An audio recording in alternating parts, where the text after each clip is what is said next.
Long before roads cut through forests, before noise replaced silence, there was a village called Ayanmo. A village that lived because of the river. The river fed them. The river protected them. The river gave them life. But the elders always said, the river does not give without taking. For generations, Ayamo lived in balance, until the night she was born. The sky thundered, but no rain fell. The air was heavy, and the river began to rise. Inside a small hut, a woman screamed in pain as she gave birth.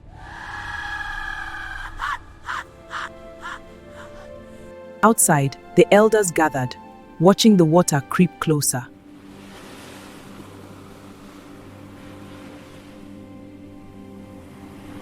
This is not ordinary, one elder whispered. The oldest among them stepped forward slowly. The river is searching, he said. For what? Another asked. The elder did not answer, because deep down, he already knew. The child was born, a girl. And at the very moment she cried, the river stopped rising.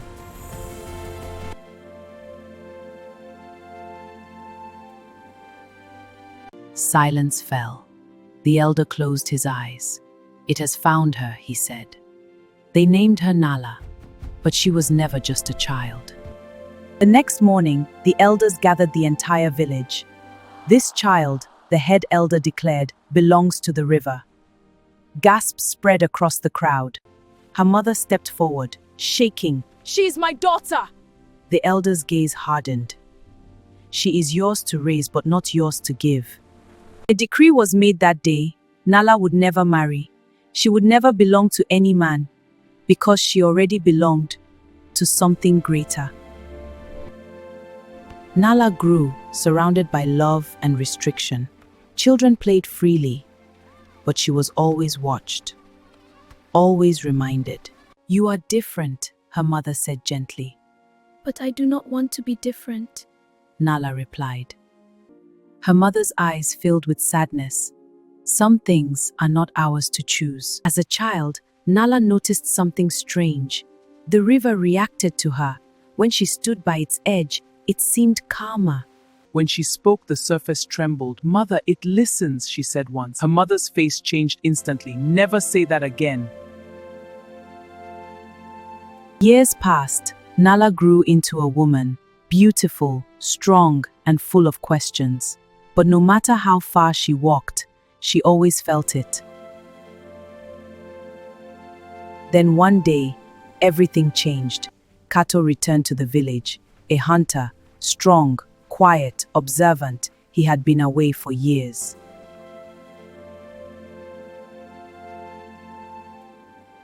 The moment he saw Nala by the river, something shifted inside him. He approached slowly.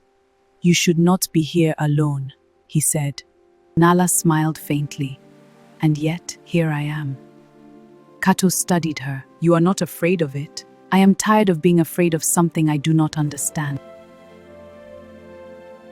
They began to meet often, at first by chance, then by choice. They spoke about everything, life, dreams, freedom, things Nala had never allowed herself to imagine.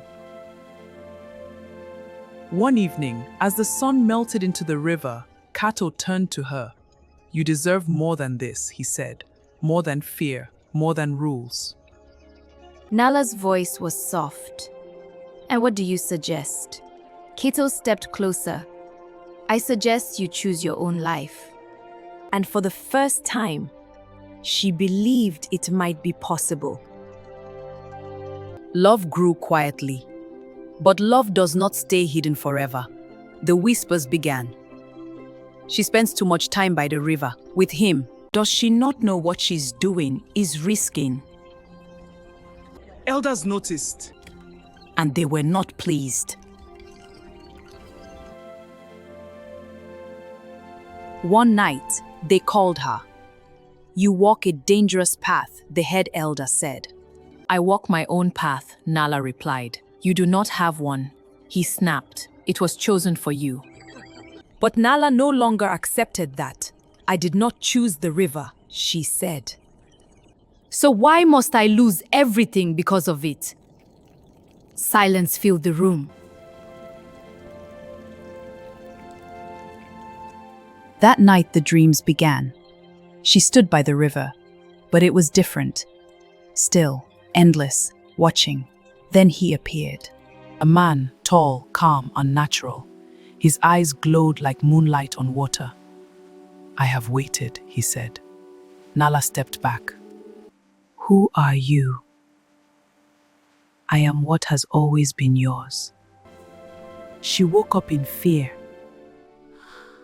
But deep inside, something felt familiar. Thanks for watching, and please like, share, and subscribe to H-Debate TV. Days passed. The dreams continued. The voice grew stronger, closer, more real. "You cannot escape me," the figure said one night. "I do not belong to you," Nala replied. The figure tilted his head slightly. "You belong because you were chosen." Meanwhile, Kato made his decision. He stood before the elders. "I wish to marry Nala," he said. The reaction was immediate. "You dare!" one elder shouted. "You challenge what has protected this village for generations." Kato did not back down. "I challenge fear, not protection." They turned to Nala. "Tell him he is wrong," they demanded. Nala looked at Kato, then at the elders. "I choose him." The river behind her rippled violently. That night, the village felt it. The air changed. The water grew restless. The elders gathered again. "The balance is broken," one said. "This is what happens when destiny is defied." But Nala refused to give in. "I will not live in fear," she told Kato. "Then we leave," Kato said.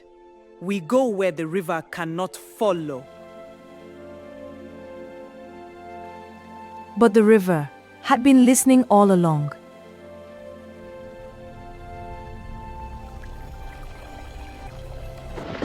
The night before they were to leave, the storm came. Not like any storm before.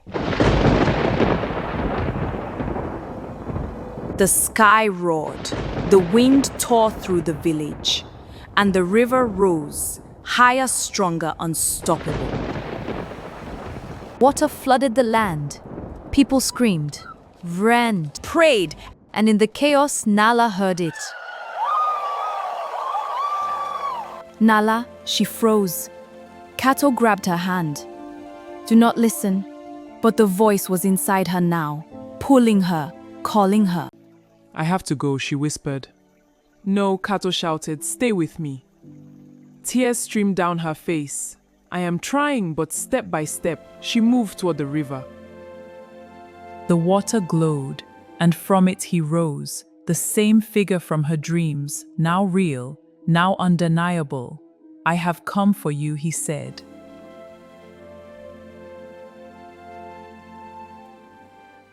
Kato stood between them. "You will not take her." The figure's gaze was calm. "She was never yours." The storm reached its peak. The entire village watched, frozen. Nala turned to Kato. "I love you," she said, "then fight," he cried. She smiled softly. "I have been fighting all my life." She stepped forward. The water embraced her, not violently, but gently, like home. The storm began to fade. The river calmed. And Nala was gone.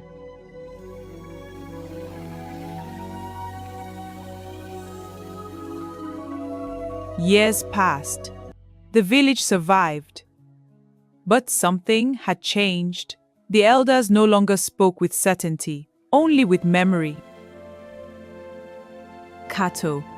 He never left. He returned to the river every evening, waiting, watching, hoping.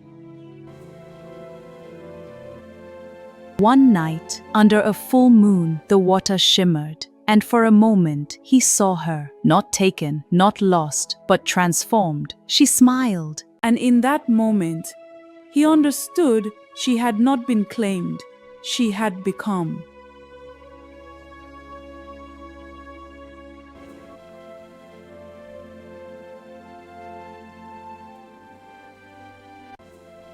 From that day on, the people of Ayanmo no longer feared the river, they respected it. Because they finally understood, some destinies are not meant to be escaped, they are meant to be embraced. Thanks for watching, and please like, share and subscribe to HDebate TV.